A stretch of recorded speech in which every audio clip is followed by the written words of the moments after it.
मेरे प्यारे मित्रों, मैं राजनंदन प्रसाद एक बार फिर आपके सामने। मित्रों, समाचार पत्र देखिए या सोशल मीडिया देखिए या इलेक्ट्रॉनिक मीडिया, सभी जगह बिहार में केवल शिक्षा शिक्षा शिक्षा यही दिखाई दे रहा है। सक्षमता का रिजल्ट भी निकल गया पार्ट 2 का, और पार्ट 3 के लिए फॉर्म भरने का डेट भी निकल गया। सरकार जैसे एकदम तय कर ली है कि शिक्षा जगत को हम तहस नहस करके ही रहेंगे। देखिए, हम लोग भी सरकारी स्कूल में पढ़े हैं। पहले के स्कूलों में शिक्षकों का एक सम्मान होता था और बच्चे भी पढ़ते थे और शिक्षक भी खुश थे। वो जमाना था। फिर डॉक्टर जगन्नाथ मिश्र का जमाना आया, जब बिहार के मुख्यमंत्री हुए। उन्होंने शिक्षा जगत में बहुत काम किया, इसमें कहीं दो राय नहीं है। जितना शिक्षकों के लिए हो सकता था उससे उन्होंने बढ़ चढ़ करके शिक्षा को आगे बढ़ाने में उन्होंने किया। हाँ, ये अलग बात है कि आज की तरह जो हमारे नेता है, जो दांव पेच चलते हैं, उससे वो बरी थे। शिक्षकों का सबसे अच्छा वेतनमान मिला उन्हीं के कार्यकाल में। सहायक शिक्षक बने, परमानेंट टीचर थे, पेंशन की सुविधा थी, क्या नहीं थी। बड़ा ही अच्छा समय था। उन्हीं के कार्यकाल में संस्कृत शिक्षकों के लिए भी संस्कृत शिक्षा बोर्ड बना। उन्हीं के कार्यकाल में उर्दू के लिए मदरसा बोर्ड बना और सभी को समय पर वेतन मिलता था और वो सारी सुविधाएं थी जो सरकारी कर्मी को मिलता था। कोई भेदभाव नहीं। नागेंद्र झा जी, स्वर्गीय नागेंद्र झा शिक्षा मंत्री हुआ करते थे। मुझे याद है 1988 में मिलर स्कूल में एक कैंप लगा और उन्होंने हजारों हजार शिक्षकों को नियुक्ति पत्र बांट दिया। कोई परीक्षा नहीं, कुछ नहीं, और एक भी फर्जी शिक्षक बहाल नहीं हुए। मिलर स्कूल में नाम पुकारा जाता था, शिक्षक का नाम, उसका पिता का नाम, और आए, और उसी समय जो उनका एड्रेस हुआ करता था वही जिला उनको अलॉट हो गया। मेरे कई परिवार के लोग उस समय पटना का एड्रेस पर थे, पटना जिला उनको अलॉट हो गया और वो नौकरी किए, रिटायर भी हो गए और कुछ इस दुनिया में नहीं भी हैं, लेकिन आज उनके परिवार को पेंशन मिल रहा है। प्यारे मित्रों, एक वो जमाना था। आपके जमाने में भी हमारे माननीय नीतीश कुमार जी, जो बिहार के मुख्यमंत्री हैं, उनके जमाने में भी 34,540 शिक्षकों की बहाली हुई। माननीय सर्वोच्च न्यायालय के आदेश से हुई। 2003 की विज्ञापन थी। उस समय माननीय राबड़ी जी, माननीय, वो बिहार के मुख्यमंत्री थी। एक बहाली निकला, किसी कारणवश वो कैंसिल हो गया।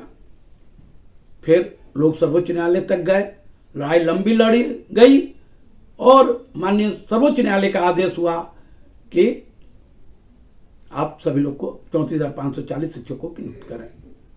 सारे नियुक्त हो गए, मार्क्स के आधार पर, ट्रेनिंग के आधार पर। ट्रेनिंग और मार्क्स देख करके सभी कोटे के शिक्षक बहाल हो गए। बहुत सी शिक्षिकाओं का पोस्टिंग अन्य अन्य जिलों में हुआ जहां वो जाना नहीं चाहते थे, फिर भी वो गईं। और 1 साल के अंदर सरकार ने एक नियम बनाया, लोग ऐच्छिक स्थानांतरण के लिए आवेदन दिया और सभी लोग अपने मनपसंद जगहों पर चले आए। कोई परीक्षा नहीं, कुछ नहीं, सीधे परमानेंट टीचर हो गए। यह अलग बात है कि पेंशन की लड़ाई वे लोग भी लड़ रहे हैं, लेकिन एनपीएस उनके साथ है। प्यारे मित्रों, वे लोग बहुत खुशहाल हैं। और एक तरफ नियोजित शिक्षक, उनकी स्थिति आप देख लीजिए। ये शिक्षक बहाल हुए, 3 साल के अंदर इनको दक्षता पास करनी थी, अन्यथा नौकरी से साफ। अच्छा, ये लोग हर बार निकाल देता है कि आप 3 बार में पास कीजिए, नहीं तो नौकरी गई, जैसे राजतंत्र है। खैर, अभी हाल ही में 2023 23 में दक्षता 5 बार हो चुकी है, जबकि 3 ही बार के बाद हटाना था। माननीय उच्च न्यायालय ने साफ कह दिया कि नहीं, कोई नहीं हटेगा। हाँ, उनका जो वेतन वृद्धि है वो पास करने के बाद होगा, और जो साधारण वृद्धि है वो तो मिल ही रहा है, लेकिन वो नहीं मिलेगा। ठीक है, शिक्षक दे रहे हैं, लगे हुए हैं।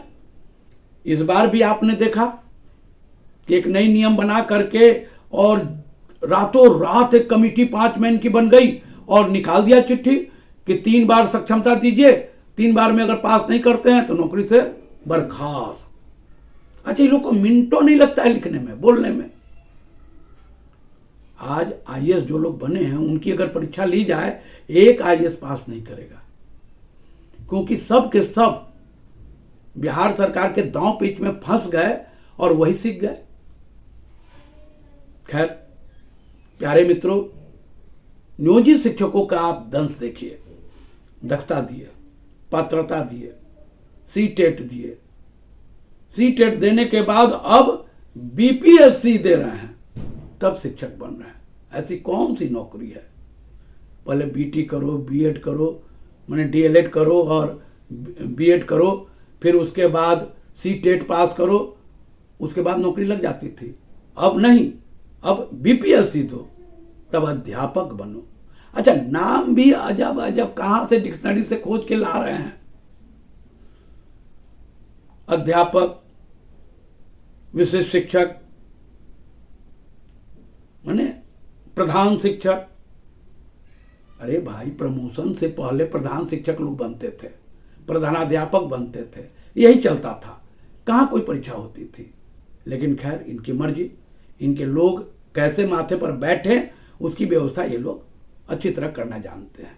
खैर, शिक्षक क्या पढ़ाएंगे? नित्य नए नए नियम केवल शिक्षकों पर प्रयोग हो रहा है। देखिए, कोरोना काल में भी जो कोविड की दवा आई, वो इतने एक्सपेरिमेंट नहीं की गई। अगर शिक्षा विभाग के अधिकारियों के हाथ में अगर ये होता तो आज तक एक्सपेरिमेंट ही होता रहता और लाखों नहीं करोड़ों लोग मरते।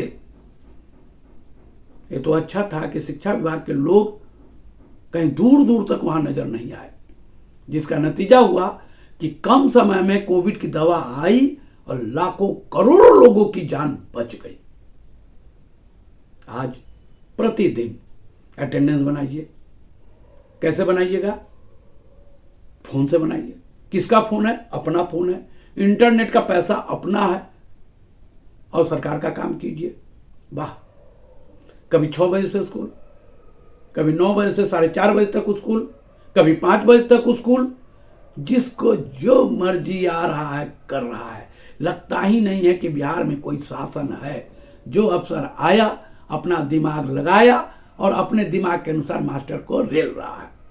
रेलो।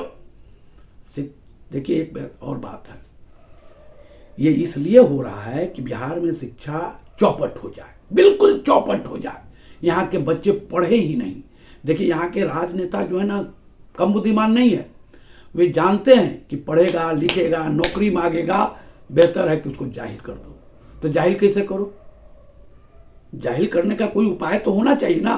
तो मास्टरे को इतना प्रताड़ित कर दो कि मास्टर अपने ही बचाव में पूरी जिंदगी लगा दे, बच्चों पर कोई ध्यान ही नहीं दे। धन्य है हमारे देश के नेता, धन्य है आप लोग। इसलिए रसातल में शिक्षा विभाग को अगर शिक्षा जगत को कोई भेज रहा है तो ये शिक्षा विभाग ही है। ये खुद नहीं चाहता कि बिहार में बच्चे पढ़ें, और एक से एक नियम प्रतिदिन चिट्ठी नहीं निकल जाती है, ऐसे कीजिए, वैसे कीजिए। और जितने एक्सपेरिमेंट, जितने साइंटिस्ट बड़े बड़े प्रयोग नहीं कर पाए, उससे ज्यादा प्रयोग शिक्षा विभाग में होता है। प्यारे मित्रों, बहुत दुख होता है, बहुत दुख होता है। खैर, मैं मित्रों से यही कहूंगा कि सक्षमता को लेकर के आप ज्यादा परेशान न हो, देखते जाइए। 200 लोगों को जो माननीय मुख्यमंत्री जी 20 तारीख को नियुक्ति पत्र देंगे, ये तमाम अच्छे जगहों पर पोस्टिंग होगी उनकी, ये आपको मैं बता देता हूं। हर शिक्षक गदगद रहेगा और उनको बुला करके दिया जाएगा और वे लेंगे और जाके ज्वाइन कर लेंगे। लेकिन वो मील का पत्थर नहीं है। बाकी जो ज्वाइन करेंगे वो सुसाइडल केस होगा, मैं आपको बता देता हूं। इसलिए संयम बरतिए। कुछ नेताओं का भी सुनिए, ठीक है नेता भी बहुत जागरूक नहीं है, नेता की स्थिति क्या है वो आप लोग जानते हैं, लेकिन कुछ तो उनमें है दम। लड़ाई तो वही लड़ते हैं, शिक्षक तो इंडिविजुअली कोई लड़ाई लड़ते नहीं है। इसलिए उनकी भी बातों को मानिए, सुनिए, अपना भी बुद्धि विवेक को लगाइए और जो उचित हो वो कीजिए। मैं ना उसके पक्ष में हूं न विरोध में हूं, लेकिन इतना जरूर कहूंगा कि शिक्षक समाज को अगर जीवित रहना है तो अपने बुद्धि विवेक, अपने आदरणीय लोगों की भी बातें सुननी चाहिए। मेरे प्यारे मित्रों, मैं राजनंदन प्रसाद एक बार फिर आपसे निवेदन करूंगा कि आप मेरे वीडियो को देखिए, ज्यादा से ज्यादा शेयर कीजिए, सब्सक्राइब कीजिए, लाइक कीजिए। धन्यवाद, बहुत बहुत धन्यवाद। जय हिंद।